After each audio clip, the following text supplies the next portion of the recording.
Hi, Mr. Hernandez. This is my PTSD mental disorder slide presentation. And, let's get started. The mental disorder I'm doing is about PTSD. So let's get into it. What is PTSD? PTSD is post-traumatic stress disorder, and it comes from experiencing traumatic events.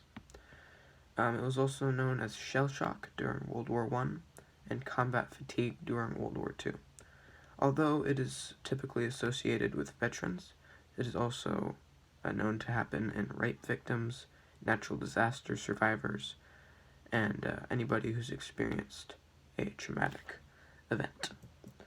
How does it affect people? It'll affect people by giving them flashbacks of the traumatic event, unwanted thoughts or memories of the event, insomnia when they sleep, upsetting dreams or nightmares, and it'll negatively affect your mood throughout the day. How do you get PTSD? You mainly get PTSD through experiencing traumatic events. Some studies will say that it can be genetic. They say that it's passed down through your parents. Two examples. The first example is children born to women who experienced trauma during the Rwandan genocide were more likely to display signs of PTSD, even though they had not experienced anything traumatic themselves. Another example was the children of Australian Vietnam War veterans. They were more prone to suicide than the general population, and also typically showed more signs of PTSD than the general population, even if they didn't experience a traumatic event.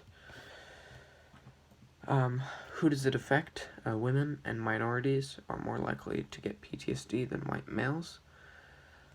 This is primarily because women are also more susceptible to traumatic events such as rape, sexual harassment, sexual violence, and stuff like that. Slightly more than half of women will experience a traumatic event in their lives, but nonetheless, men are slightly more likely to experience PTSD, according to the Veterans Affairs Office.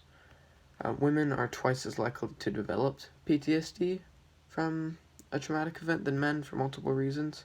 Women are more likely to blame themselves for the event and not blame the perpetrator.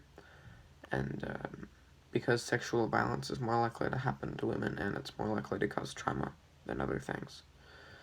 Minorities are also more likely to get PTSD, with African Americans having the highest rate and Hispanics slightly above whites. Asians have the lowest lifetime contraction of PTSD.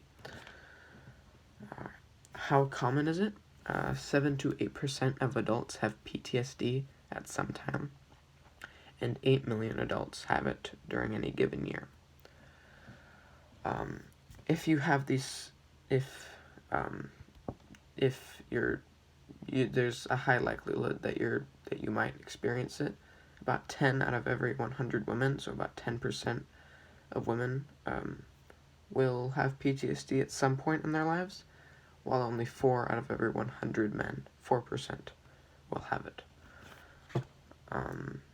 Do you have PTSD?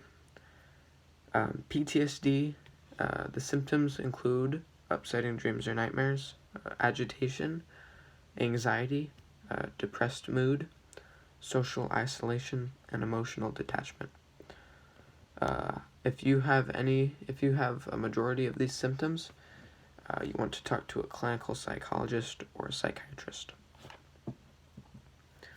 Treatments, possible treatments that a professional would recommend is medication, coping mechanisms, or cognitive behavioral therapy. PTSD is known, or the type of medication you'd be taking is SSRI, or selective serotonin reuptake inhibitor. It is an antidepressant. It has serotonin, which is commonly referred to as the feel-good hormone. It's also used as an antidepressant for people who have depression. So it's typically used to make you not be social, to isolate yourself socially or have emotional detachment or anxiety. The history of PTSD became widely known when the APA added it to its I believe it's the Diagnostic and Statistical Manual of Mental Disorders. Its third edition of that in 1980 was the first time that PTSD was seen on that list. PTSD has been known to be going on for hundreds of years, as the symptoms have been shown in lots of older texts. For example, Shakespeare's Henry IV appears to meet many of the diagnostic criteria for PTSD. Despite that, the APA only first added it to its list in 1980. My thoughts about it is that it's very serious and it can happen to anybody. It's no laughing matter.